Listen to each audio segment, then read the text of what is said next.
اور ایسی تجاویز میں معافی کے ساتھ عرض کروں گا کہ کسی کی نماز جنازہ نہ پڑھائی جائے، تدفین کا قبرستان میں دفن میں جگہ نہ دی جائے، خائی صاحب نکاح پڑھنا پڑھائیں، تو پھر سوال یہ پیدا ہوتا ہے کہ ہمارا جو مجرمانہ ماحول کا جو مشاہرہ بن گیا ہے، وہ اگر مر جائیں گے تو آخر وہ کی نماز جنازہ بغیر پڑھے تدفین کریں گے، مسلمانوں کو قبرستان جگہ نہیں دی کو تو کہاں دفن کریں گے؟ یہ سوال ہے۔ اس لیے بنیاد کی طرف توجہ دی جائے، بنیاد کی اصلاح ہوں گی تو ساری چیزوں کی اصلاح ہوگی۔ یہ چند باتیں بطور معروضہ کی پیش کی گئی ہیں، اگر کسی کی دل آزاری ہو تو معذرت خواہ۔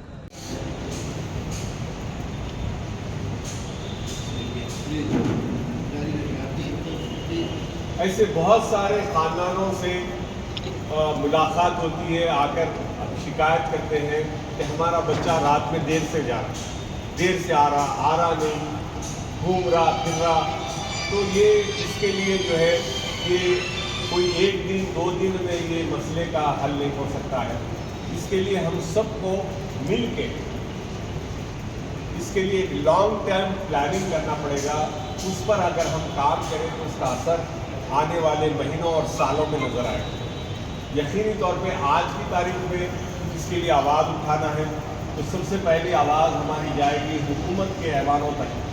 کیونکہ لا اینڈ آرڈر ان کے پاس ہے۔ تو جب لا اینڈ آرڈر قتل کی وارداتیں ہو رہی ہیں تو سارے حیدرآباد شہر میں ایک طوفان مچ گیا ہے۔ جیسا کہ آپ جانتے ہیں کہ کاروبار بنسبت پچھلے سالوں سے کچھ 5-6 سال سے کورونا وائرس کے بعد سے ہی کاروبار گرے ہوئے، تو تمام کاروباری پریشان، اور خصوصاً ہمارے پرانے شہر میں تو کاروبار آپ کو معلوم ہے رات میں زیادہ ہوتا ہے، اور ہمارے سماج میں ہمارے اپنے معاشرے میں یہ سب سے بری بات ہو گئی ہے کہ دن شروع ہو رہا 11-12 بجے، دکان کھل رہی 1 بجے، اور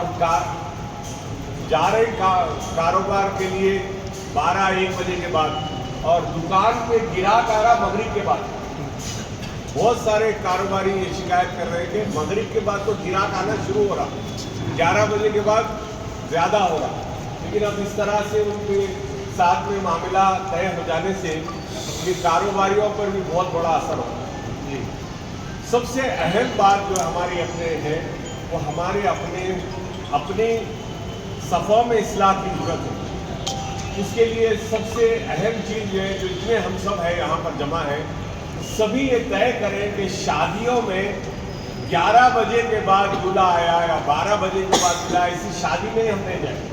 کیونکہ اکثر ہم لوگوں کو بلاتے ہیں خطبہ نکاح پڑھنے کے لیے، دعا کے لیے بلاتے ہیں۔ تو میں تو اپنی طور پہ یہ بار بار کہہ رہا ہوں، اور عشاء کے بعد اگر دولہا آیا تو ہم آئیں گے، اگر 11 بجے آیا تو نہیں آئیں گے۔ یہ ہم کو اپنے طور پہ بھی کرنا پڑے گا۔ رات کے 4 بجے تک جو ہے وہ 12 چل رہی، باجے بج رہی، اور تمام محلے کو پریشان کر رہے ہیں، تو مغرب کے ساتھ عصر میں یا ظہر میں نکاح مسجد میں ہو جا رہا، دولہے میاں پہنچ رہے 12 بجے، تو اس کے بعد وہ شادی خانے سے وہ ریٹرن ہو رہے ہیں، خواتین بھی آ رہے ہیں، مردانہ بھی آ رہا، تو یہ نئے نئے مسائل پیدا ہو سکتے ہیں۔ یہ چیزوں پہ بھی ہم کو ضرور کام کرنے کی ضرورت ہے۔ اور رہی بات نوجوانوں میں بے روزگاری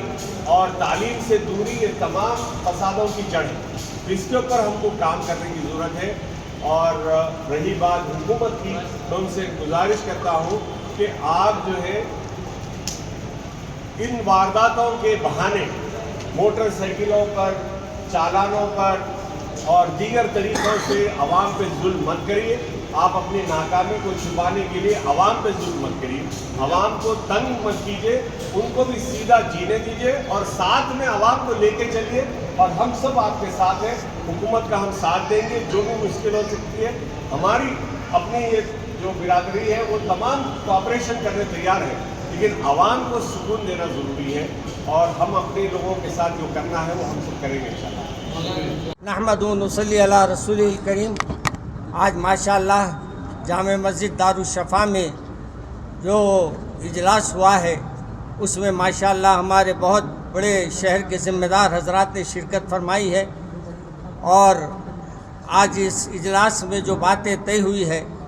اس میں یہی ہے کہ موجودہ حالات میں ہم اپنے نوجوانوں کی اصلاح کیسے کریں، اور یہ جو قتل و غارت گری کا سلسلہ چل رہا ہے اسے کیسے روکیں، اور جو یہ راتوں میں پولیس کے چالانات عام شہری کے لیے مصیبت بن رہے ہیں،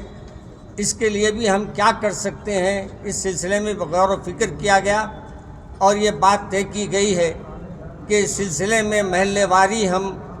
کمیٹیاں بنائیں گے، جس میں ہر مکتب فکر کے لوگوں کو شامل کیا جائے گا،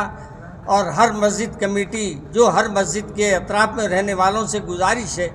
کہ وہ اپنے اپنے محلوں میں ایک کمیٹی جس میں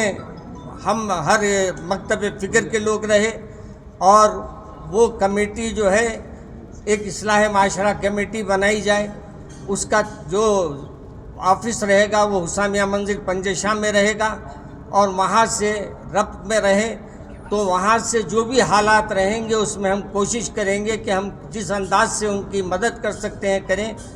اسی سلسلے میں ایک بات یہ بھی طے ہوئی ہے کہ جو آج کل نیو ہمارے جو قوانین پاس ہوئے ہیں، ہمارے نوجوانوں کو اس سے بھی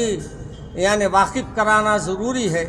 کیونکہ آپ جو قوانین پاس ہوئے ہیں، ابھی مولانا فرما رہے تھے کہ وہ قوانین صبح سے ہی نافذ ہو گئے ماشاءاللہ سے،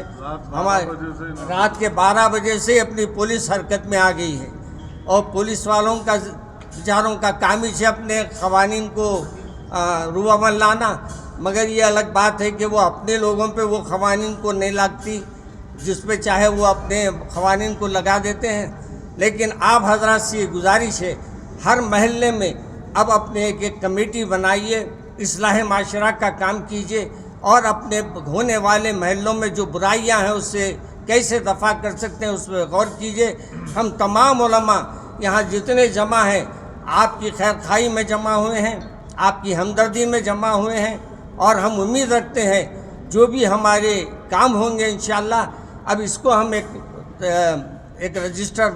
بنائیں گے انشاءاللہ، باضابطہ اس کو ہم اس کے رجسٹر کو پہنچانے کے لیے بھی انتظام کیا جائے گا، اور جماعت اسلامی سے بھی ہمارے صفا بیت المال سے بھی ہماری گزارش رہے گی کہ ہمارے اس کام میں وہ ہمارے ساتھ دیں، اور یہاں جتنے تنظیم کے علماء کرام ہیں مجلس علمیہ سے بھی تشریف لائے ہیں، مولانا ہمارے اکبر نظام الدین صاحب حضرت تشریف رکھے ہیں، مولانا مفتی خبیر صاحب بھی تشریف فرما ہے، اور ہمارے مولانا صادق محی الدین صاحب بھی تشریف فرما ہے، ہمارے جناب نیر صاحب بھی تشریف فرما ہے، اور ہمارے سعید صاحب بھی تشریف فرما ہے، ہمارے جماعت اسلامی سے اظہر صاحب بھی تشریف فرما ہے، مولانا غیاث صاحب رحمانی اور ماشاءاللہ حضرت بھی تشریف فرما ہے، اور اسی طریقے سے ہمارے کیا نام ہے عمر عابدین صاحب بھی ماشاءاللہ اس اجلاس میں آئے ہیں،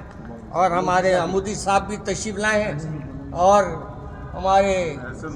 احسن امی صاحب بھی تشریف لائے ہیں، اور مولانا کا نام کاشف صاحب بھی ماشاءاللہ حضرت بھی تشریف لائے ہیں، سبھی مولانا کا نام بانیم صاحب کا نام حضرت بانیم صاحب بھی تشریف فرمائیں۔ ایسا یہ پوروں کے نامہ گنانے کی ضرورت نہیں ہے، چہروں سے لوگ پورے جانتے ہیں ماشاءاللہ۔ ہم لوگ صرف خدمت کرنے کے لیے اور آپ کی بھلائی کے لیے یہاں بیٹھے ہیں، ہماری کوئی غرض نہیں ہے کہ ہم آپ سے کچھ اپنا واہ واہ کرائیں، بلکہ ہماری صرف اتنی گزارش